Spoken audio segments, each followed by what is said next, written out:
তোমার ছেলের পড়াশোনার খোঁজ খবর কিছু রাখো? সে তো ড্রয়িং ছাড়া সকল বিষয়ে ডাব্বা মেরেছে। এসব ড্রয়িং করে সে জীবনে কি করবে? ওর তো ভবিষ্যৎ অন্ধকার। আমি কি করব? তোমার ছেলে কি আমার কথা শুনে? ওকে যদি আমি পড়াতে বসি, ও 10 মিনিট পড়াশোনা করে, তারপর 2 ঘন্টা ধরে শুধু ড্রয়িংই করে। শোনো বাবা রেজা, ছোটবেলায় খেলার জন্য তোমাকে আমি গাড়ি কিনে দিতাম। তুমি না খেলে তার নাট বল্টু খুলে তুমি এই সেই বানাতে।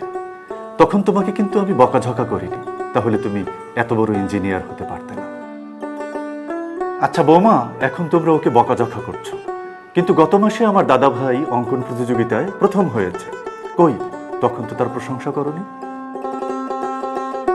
বাবা, ছবি এঁকে কি জীবন চলবে?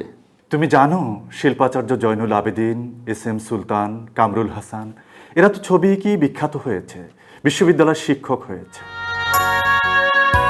শোনো বৌমা, শিশুদের বিকাশ তার পছন্দের কাজের উপরে নির্ভর করে।